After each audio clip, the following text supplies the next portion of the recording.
إن الحمد لله نحمده ونستعينه ونستغفره ونعوذ بالله من شرور أنفسنا وسيئات أعمالنا من يهده الله فلا مضل له ومن يضلل فلا هادي له أشهد أن لا إله إلا الله وحده لا شريك له وأشهد أن محمدا عبده ورسوله اللهم صل وسلم على نبينا محمد وعلى آله وصحبه أجمعين يا أيها الذين آمنوا اتقوا الله حق تقاته ولا تموتن إلا وأنتم مسلمون يا أيها الناس اتقوا ربكم الذي خلقكم من نفس واحدة وخلق منها زوجها وبث منهما رجالا كثيرا ونساء واتقوا الله الذي تساءلون به والأرحام إن الله كان عليكم رقيبا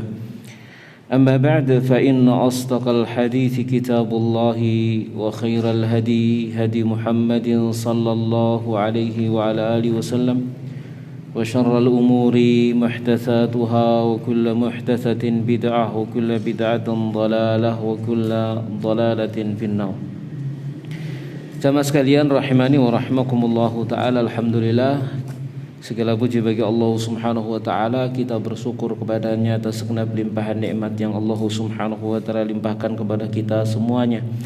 Alhamdulillah, di malam hari yang berbahagia ini kita bisa bertemu, bertatap muka kembali setelah kapan terakhir? Setengah tahun yang lalu kira-kira nih. Karena kita ngisi di sini cuma Sabtu yang ke-5. Yang terakhir seharusnya berapa? 3 bulan yang lalu ya, masih pandemi. Alhamdulillah ala kulli hal, kita diberi oleh Allah Subhanahu wa taala kesehatan.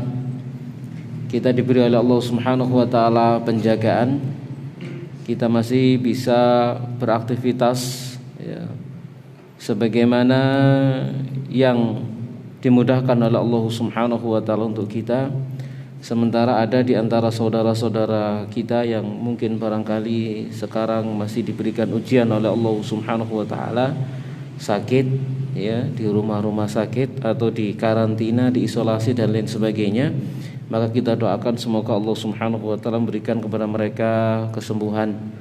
Allahumma amin, sehingga bisa kembali kepada orang-orang yang dicinta dan bisa kembali beraktivitas ya, sebagaimana kita semuanya bisa beraktivitas. Dan tidak lupa kita berdoa semoga Allah Subhanahu wa taala memberikan pahala yang sebesar-besarnya kepada mereka yang wafat, dan semoga Allah Subhanahu wa taala menerima seluruh amal soleh kita semuanya dan mengampuni seluruh dosa dan kekurangan kita semuanya. Allahumma amin. Jamaah sekalian rahimani wa rahimakumullahu ta'ala, di malam hari yang berbahagia ini kita akan membacakan sebuah hadis. Hadis ini diriwayatkan oleh Imam Ahmad dari Fudalah bin Ubaid radhiyallahu ta'ala anhu dari Rasulullah sallallahu alaihi wa alihi wasallam, di mana beliau sallallahu alaihi wa alihi wasallam pernah bersabda, salasatun la tas'al anhum, ada 3 golongan orang yang kamu jangan tanya tentang mereka, dosa-dosa mereka. Ada 3 golongan orang yang kamu jangan tanya tentang mereka, dosa-dosa mereka. Siapa 3 golongan orang itu? Yang pertama, rajulun faraqal jamaah, seorang laki-laki yang dia memisahkan diri dari jamaah. Wa asa imamah, dia bermaksiat kepada imamnya, pemimpinnya. Wa mata 'asiyan, dan dia mati dalam keadaan bermaksiat. Dia memisahkan diri dari jamaahnya, dia bermaksiat kepada imamnya, lalu mati dalam keadaan seperti itu. Maka jangan tanya dosanya. Yang kedua, wa amatun au abdun, seorang budak wanita, au abdun atau seorang budak laki-laki, abaqa, dia melarikan diri famata, kemudian dia mati. Ya, maka jangan tanya dosanya seorang budak baik laki-laki maupun perempuan yang melarikan diri dari tuannya. Dan yang ketiga, wamra'atun, dan seorang wanita ghaba anha zawjuha, yang suaminya itu pergi, qad kafaha mu'natad dunya, sementara sang suami telah mencukupi dia dari kebutuhan duniawi, fatabarrajat ba'dahu, lalu dia bertabarruj setelahnya, fala tas'al anhum, maka jangan tanya tentang dosa mereka, kata Nabi sallallahu alaihi wasallam. Jamaah sekalian rahimani wa rahimakumullahu taala, dikatakan oleh Nabi SAW di sini la tas'al anhum, jangan tanya tentang mereka, yakni dosa mereka. Itu menunjukkan bahwasannya perbuatan mereka ini memiliki dosa besar, saking besarnya jangan sudah ditanya.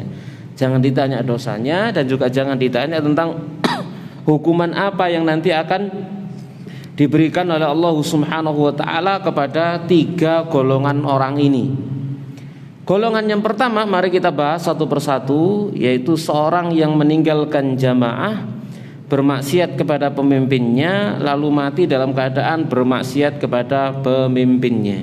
Ini golongan yang pertama. Ya, jamaah sekalian rahimani wa rahimakumullahu taala. Jadi dia memisahkan diri dari pemimpin yang sah. Ya, pemimpin yang sah, pemimpin yang sudah terangkat dan terbaiat, ya, yang sudah dijadikan, diresmikan dia menjadi seorang pemimpin, maka tidak boleh seorang pun untuk bermaksiat kepadanya dalam hal yang tidak bertentangan dengan syariat Allah Subhanahu wa taala. Ya, karena kaidahnya itu la ta'ata li makhluqin fi ma'siyatil khaliq. Tidak ada ketaatan kepada makhluk dalam bermaksiat kepada al-khaliq. Jadi kalau sudah pemimpin itu sudah terpilih, ya, kemudian menjadi pemimpin yang sah, maka siapapun yang ada di bawah kekuasaannya mereka wajib patuh, tunduk, patuh kepada dia, ya, terkecuali dari kemaksiatan, dari perkara yang melanggar aturan dan syariat Allah Subhanahu wa taala. Bagaimana kalau pemimpin tadi itu tidak sesuai dengan syariatnya Allah Subhanahu wa taala, maka itu urusan dia dengan Allah Subhanahu wa taala. Adapun urusan rakyatnya adalah rakyat itu sendiri dengan Allah Subhanahu wa taala. Masing-masing memiliki tugas sendiri-sendiri. Seorang rakyat, ya, maka tugas mereka adalah ayat Allah Subhanahu wa taala surah An-Nisa ayat yang ke-59. Ya ayyuhalladzina amanu athiullaha wa athiur rasula wa ulil amri minkum. Wahai orang-orang yang beriman, taatlah kalian kepada Allah, taatlah kalian kepada Rasulnya, dan ulil amri, yang ngurusi urusan kalian di antara kalian, yakni pemimpin kalian. Jadi itu tugasnya rakyat. Adapun tugasnya orang yang diberikan kepemimpinan oleh Allah Subhanahu wa taala, maka dia wajib menegakkan hukum Allah, syariat Allah di dalam kepemimpinannya. Kalau ternyata kemudian dia tidak melakukannya, maka dia yang berdosa, dia menanggung akibatnya, dia nanti akan bertanggung jawab di hadapan Allah Subhanahu wa taala. Seperti itu yang disampaikan oleh Nabi sallallahu alaihi wasallam, di mana beliau sallallahu alaihi wasallam pernah menjelaskan nanti itu di akhir zaman akan ada pemimpin-pemimpin. Gimana sifat mereka? La yastannuna bisunnati wa la yahtaduna bihadi. Mereka itu pemimpin-pemimpin yang mereka tidak mengambil sunnah dengan sunnahku, tidak mengambil petunjuk dengan petunjukku. Ya, tidak mengambil sunnahku, tidak mengambil petunjukku. Artinya apa? Mereka lari dari aturan Allah, aturan Rasulullah sallallahu alaihi wasallam dalam kepemimpinannya. Lalu kemudian para sahabat bertanya, apa boleh kami melepaskan diri dari dia? Tidak diperbolehkan. Ya, jamaah sekalian rahimani wa rahimakumullahu taala. Wa in daraba dhahruka wa akhadha malak, atau sekalipun dia memukuli punggungmu, mengambil hartamu, maka perintahnya adalah isma' wa ati, dengarkan dan taati. Jadi tidak boleh membangkang keluar dari jamaah, ya. Membangkang keluar dari jamaah Yang dimaksud di sini adalah pemimpin yang sah. Nah, di sini diancam oleh Nabi Shallallahu Alaihi Wasallam kalau sampai kemudian dia keluar, yang akibatnya adalah melemahkan persatuan, yang akibatnya itu adalah malah melemahkan stabilitas keamanan negara misalkan, maka tatkala dia mati dalam keadaan seperti itu, la tas'al anhum, jangan kamu tanya tentang dosa mereka. Tapi itu golongan yang pertama. Kita membahasnya secara rinci, ya, secara ringkas saja karena memang waktunya tidak cukup. Kita membahas 3 perkara ini.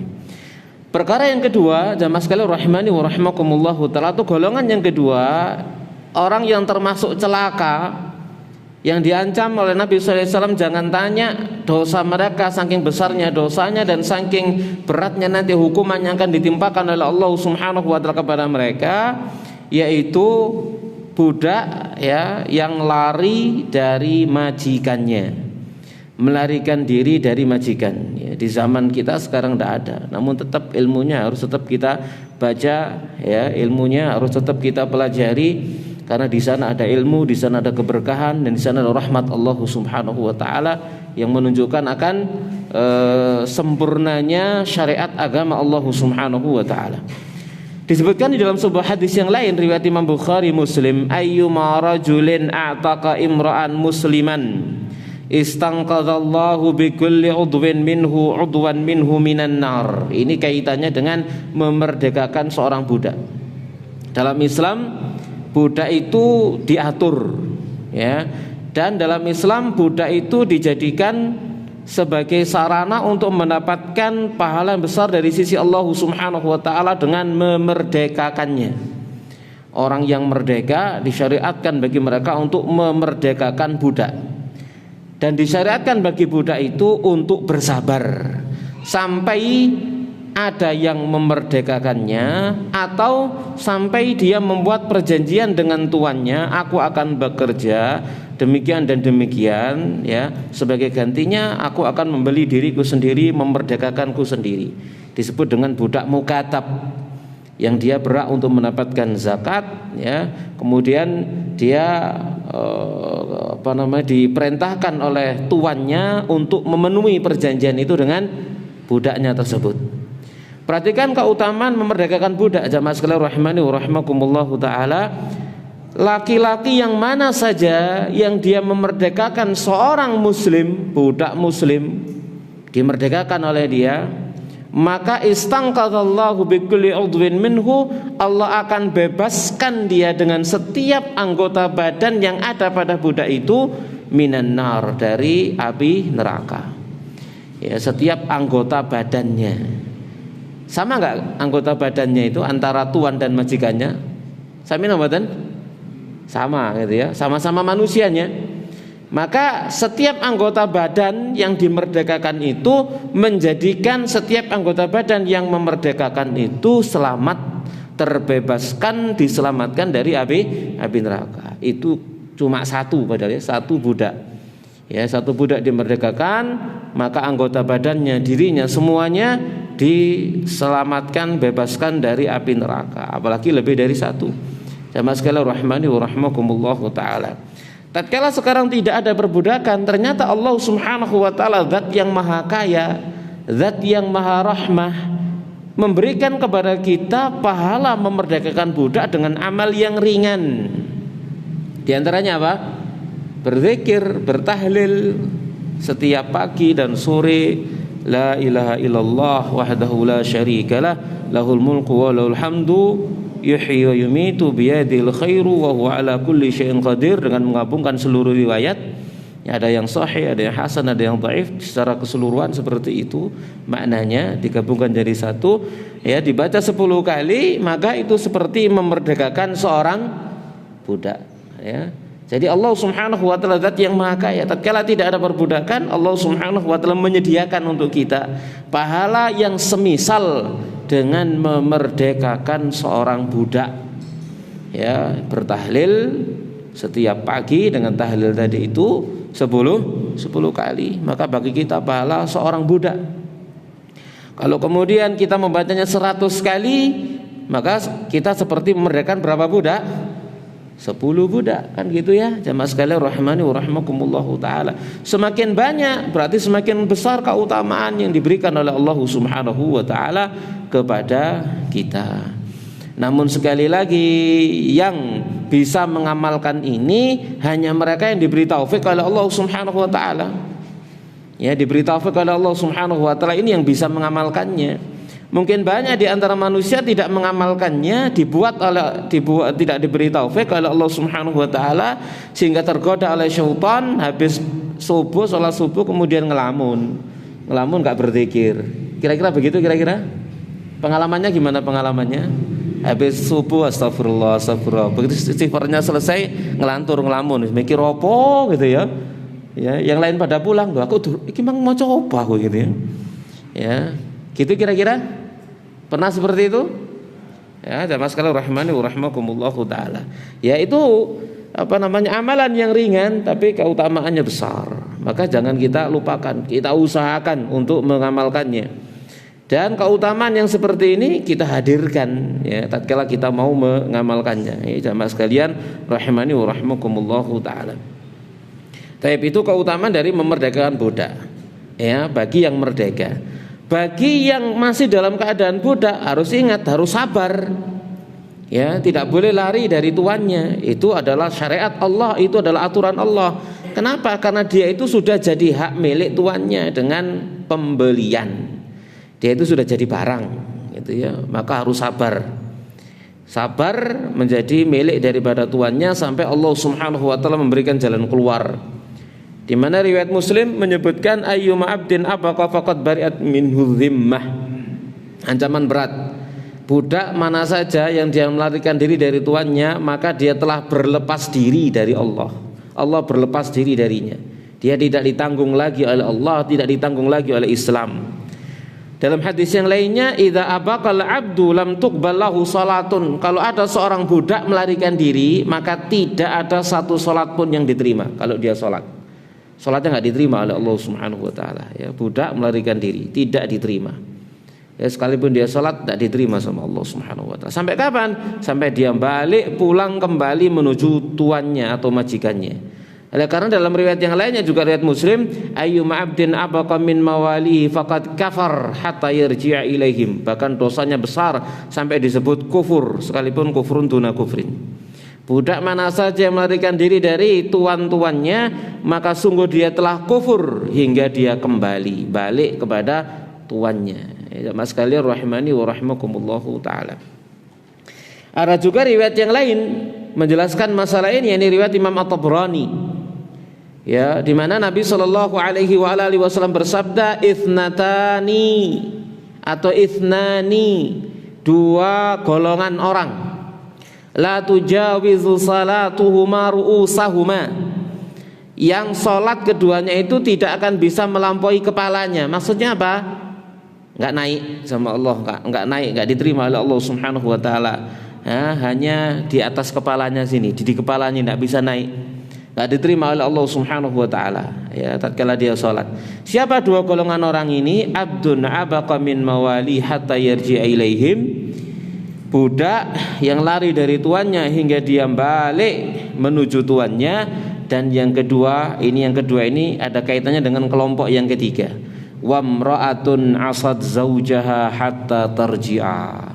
Seorang istri yang bermaksiat kepada suaminya hingga dia rujuk kembali kepada suaminya. Ini berat ya bagi kaum wanita, bagi para istri, maka ya ini adalah perkara yang harus diperhatikan. Tidak boleh ada seorang istri yang bermaksiat kepada suaminya. Bermaksiat kepada suaminya itu adalah tidak menjadikan ridho suaminya itu adalah kehidupannya. Ya, jadi seorang istri harus membuat suaminya itu selalu ridho kepada dia. Ya, kalau diperintah dia mentaati, kalau dilihat dia menyenangkan, ya, dilihat menyenangkan, diperintah mentaati, ya. Itu adalah sebaik-baik wanita seperti yang dikatakan oleh Rasulullah sallallahu alaihi wasallam.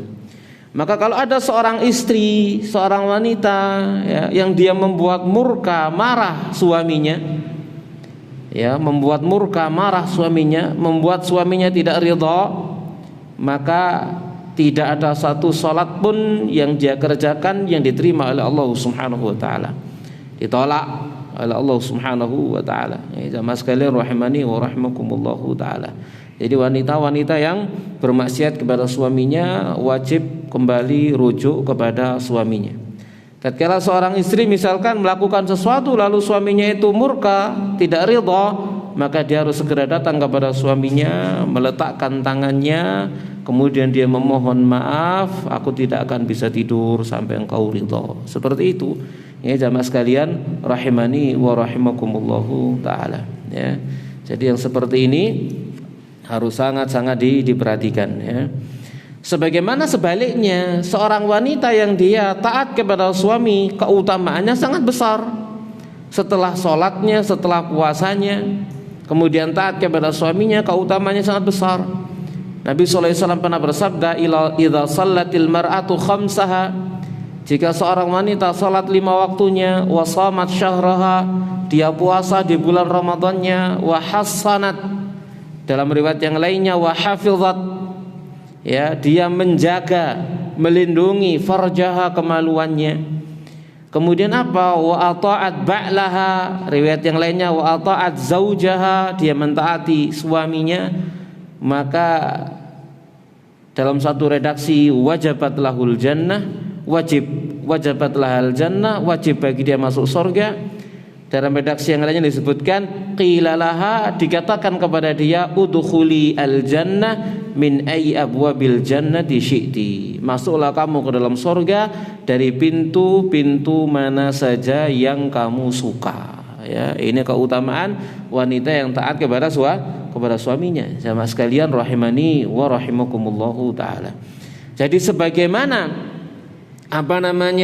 tiket dia untuk masuk surga itu cuma 4, gampang tadi itu ya, teorinya gitu, 4 tadi itu, sholat 5 waktu, puasa Ramadan, menjaga kehormatannya, taat suami. Maka sebaliknya pun demikian, gampang dia masuk ke dalam neraka kalau dia bermaksiat kepada suaminya. Makanya Nabi SAW berkata kepada seorang wanita yang datang kepada beliau sallallahu alaihi wasallam, aina anti lahu, di mana kedudukanmu terhadapnya? Fa innahu jannatuki wa naruk, karena dia adalah surga dan nerakamu. Jadi suami, seorang laki-laki bagi istrinya, dia adalah surganya, dia adalah nerakanya.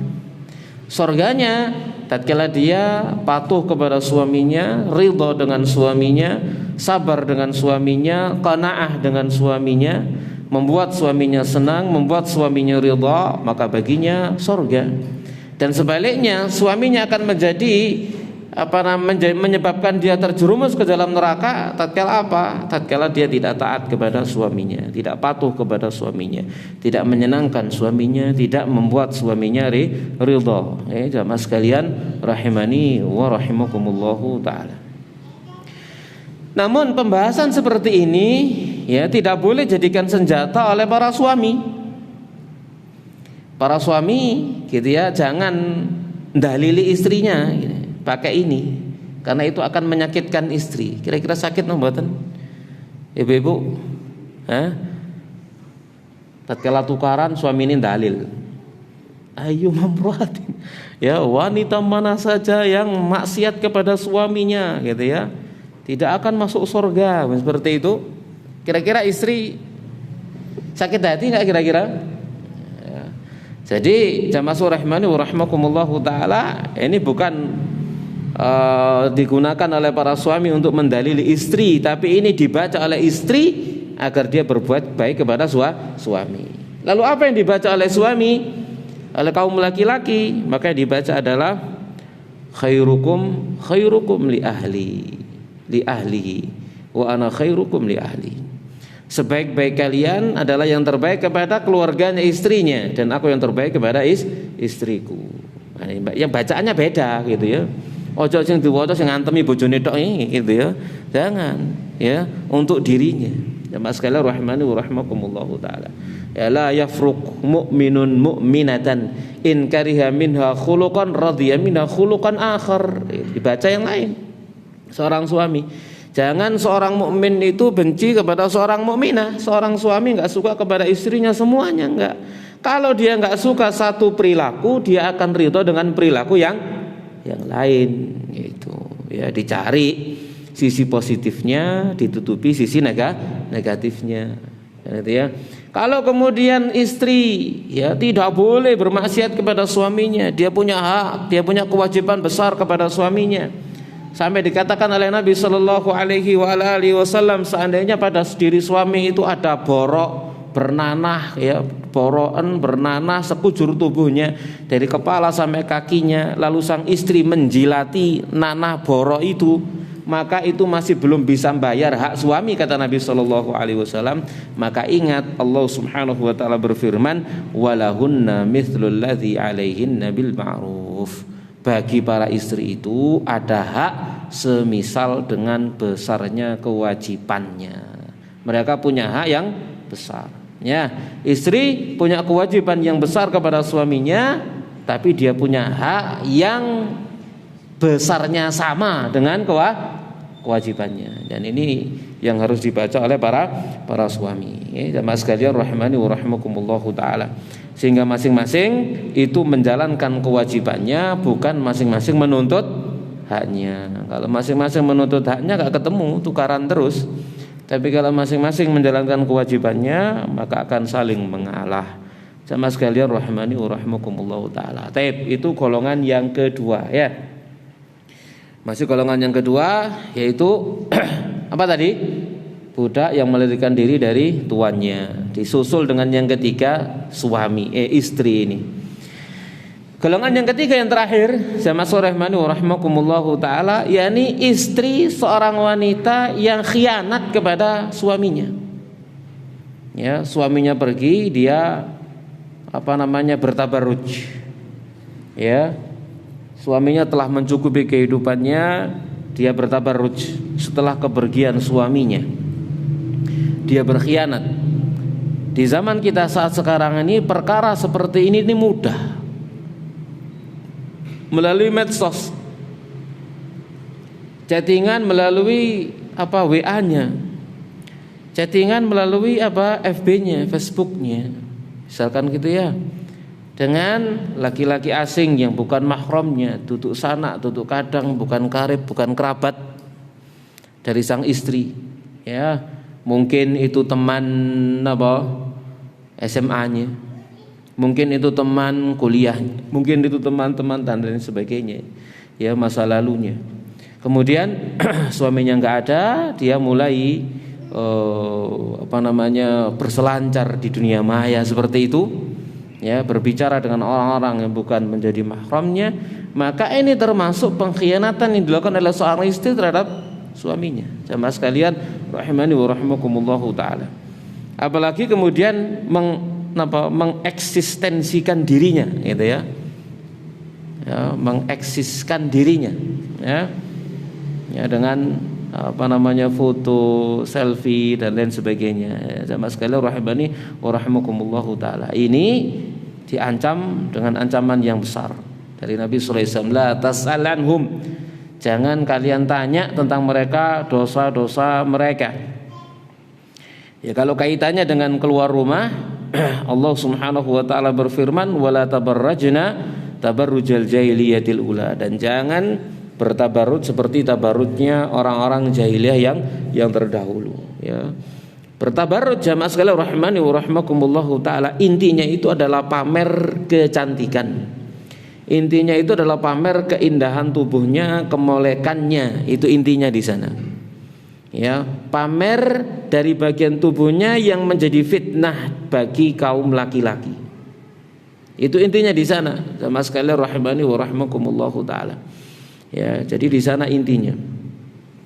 Tatkala misalkan seorang wanita keluar dari rumahnya, ya, memang benar dia berhijab, hijab syar'i, tapi niatnya pamer, misalkan pamer dengan jilbabnya, pamer dengan hijabnya di model macam-macam zaman sekarang ya napa ndelok apa namanya ummahat akhwat ya jilbabnya di model napa saniki sing lagi ngetren ya jilbab mau ono model berkibar-kibar mau ono napa jenenge kaya ono Superman ini burine ngono ya macam-macam gitu ya. Maka pertanyaannya keluar itu tujuannya untuk apa? Untuk menutupi dirinya atau untuk memamerkan bajunya. Kalau untuk menutupi diri auratnya maka itu masyru', tapi untuk pamer maka kita khawatirkan itu bertabarruj namanya. Ya. Sekalipun hanya menampakkan kedua matanya misalkan, tapi kemudian yang lain ternyata dia perindah, dijadikan indah ya. Ya dibuat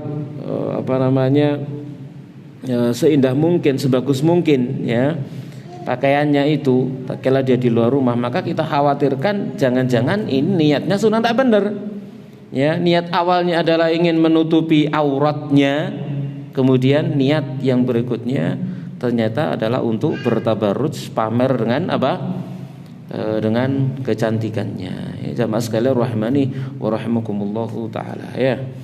Ya termasuk foto-foto misalkan ya yang mungkin kalau menampakkan wajah sudah jelas ya, menampakkan sekalipun hanya kedua matanya saja, maka kadang-kadang seseorang wanita itu lebih cantik tatkala bercadar daripada tidak bercadar. Ya apa enggak? Hah? Gini mboten? Wis kudu basur kabeh rupane. Kadang delok. Ya, kadang-kadang seperti itu jamaah sekalian rahimani wa rahimakumullahu taala. Jadi jangan dikira kemudian diperbolehkan seorang wanita lalu mengumumkan dirinya di balik cadarnya misalkan ya di medsos yang dia miliki, jangan mengatakan bahwasanya itu boleh, tidak boleh ya. Karena itu juga adalah bagian dari pintu fitnah. Ya, itu adalah pintu fitnah, jalan-jalan menuju fitnah. Dan itu adalah langkah-langkah syaitan. Sementara kita diperintahkan la tattabi khutuwati syaitan. Janganlah mengikuti langkah-langkah setan. Jamaah sekalian rahimani wa rahimakumullahu taala ya. Jadi ini wanita yang dia keluar rumahnya dalam keadaan bertabarruj ya, dalam keadaan niatnya tidak benar. Jamaah sekalian rahimani wa rahimakumullahu taala ya. Dalam sebuah hadis dari Nabi sallallahu alaihi wasallam, Nabi sallallahu alaihi wasallam bersabda, "Khairu nisaikum", sebaik-baik wanita-wanita kalian adalah al-wadudu, al-waludu, al-muwatiyatu, al-muwasiyatu. Sebaik-baik kaum wanita kalian adalah wanita yang al-wadud, penyayang. Ya, namanya penyayang ya, sangat sayang kepada suaminya, saya sangat sayang kepada anak-anaknya. Al-walud, yang senang banyak anak. Al-muwatiyah, yang baik perilakunya. Al-muwasiyah, yang senang membantu ya, yang baik perilakunya, kemudian senang membantu, mengulurkan tangan, berkhidmah, melayani suami. Ini sebaik-baik wanita. Jamaah sekalian rahimani wa rahimakumullahu taala. Ya, ada sebuah semacam dialog gitu ya.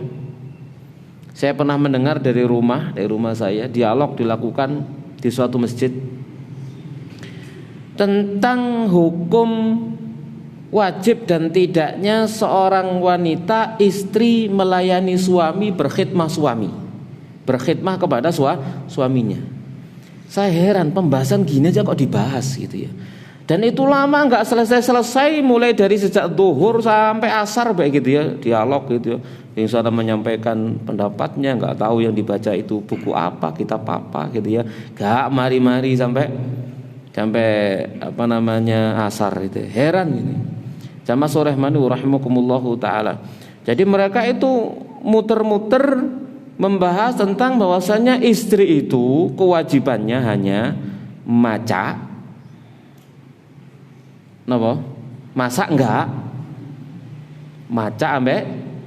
mana ngono tok gitu ya. Masak enggak boleh masak. Yang masak itu suami. Nah, itu ya. Karena kan dia ngasih kewajiban suami ngasih makan toh.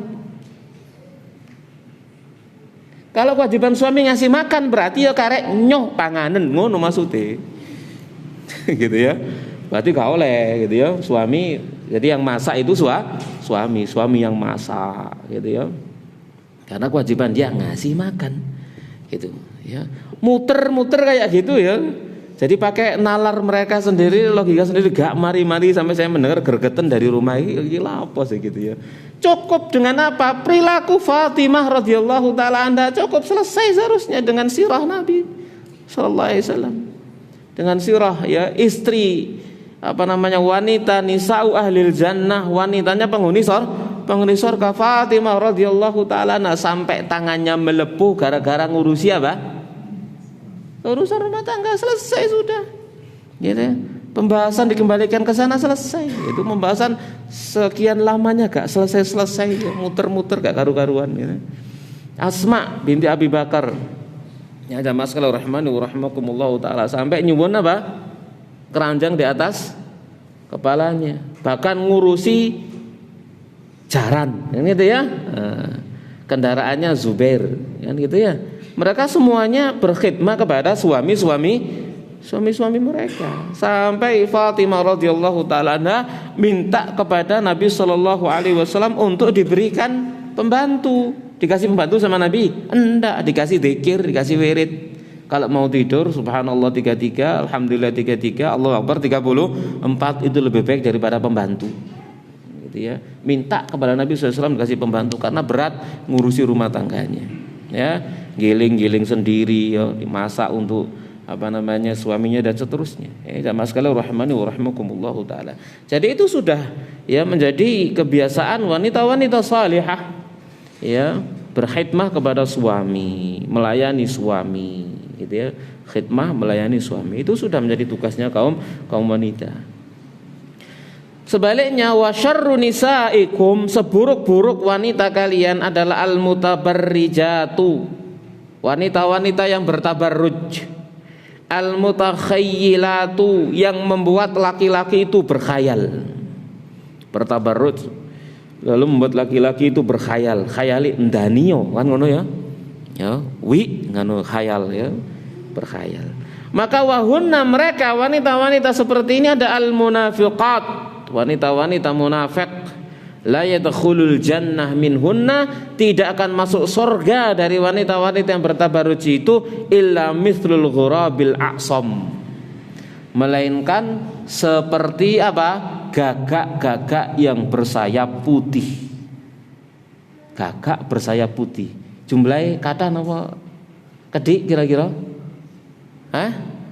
Gagak tapi marun ana putih ndek sayape. Wonten kira-kira ana ngono wangel. Jamaah sekalian rahimani wa rahimakumullah taala ya. Jadi gagak di gagak yang itu hitam seluruh bulunya, kemudian ada putihnya ya. Maka ini adalah sesuatu yang sangat jarang. Maka jarang pula dari wanita-wanita yang bertabarruj seperti itu yang masuk ke dalam surganya Allah Subhanahu wa taala. Ya, jamaah sekalian rahimani wa rahimakumullah taala ya.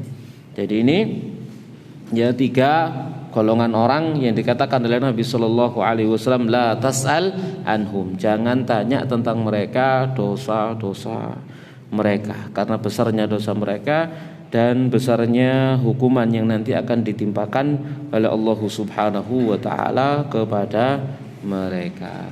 Baik. Jam berapa ini? Isa kurang pinten? Nah, 1 menit. Ada pertanyaan? Nggih.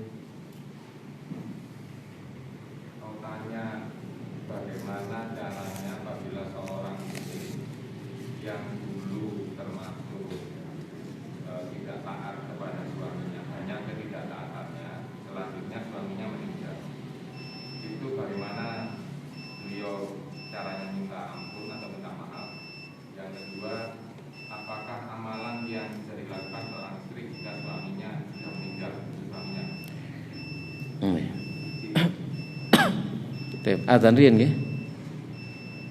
Ya napa biasa lah supe kalau adzan jawab pertanyaan terus koma atau gimana? Adzan dulu nggih.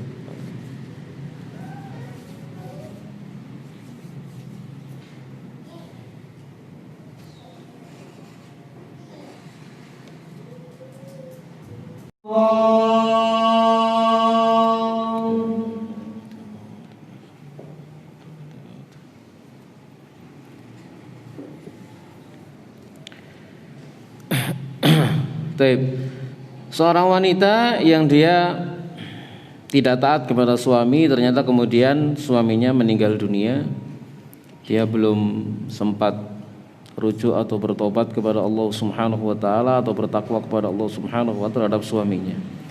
Lalu apa yang dia perbuat? Maka jamaah rahimani wa rahimakumullahu taala, kalau sang suami masih punya harta waris, masih punya harta, peninggalan harta itu menjadi hak milik daripada istrinya, maka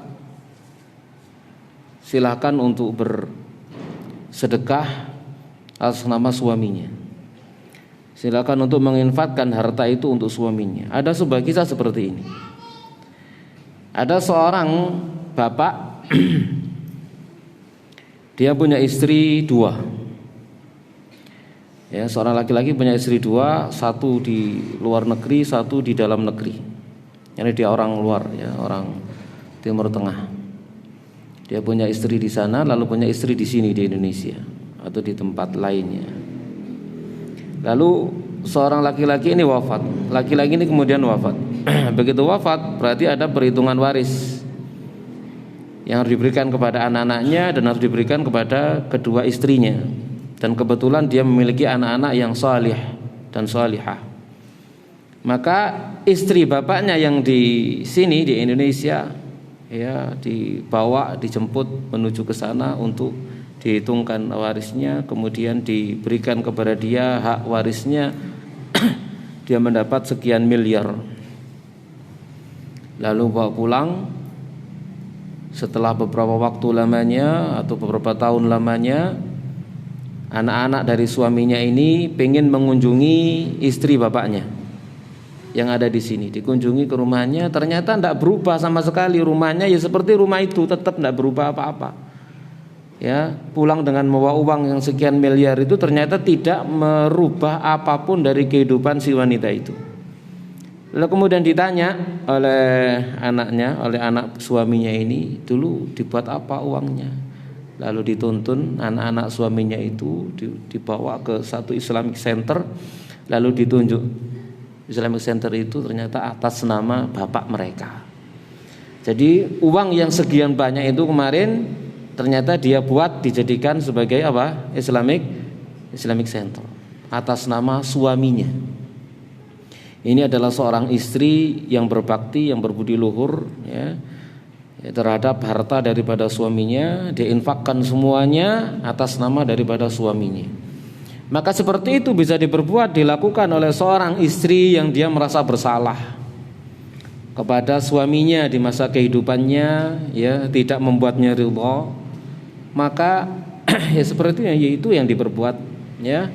Sebagaimana halnya anak tatkala dia ditinggal mati oleh orang tuanya, ya, kemudian dia merasa kurang berbakti dia di masa hidup daripada kedua orang tuanya, maka seperti itu caranya, berinfak atas nama orang tuanya.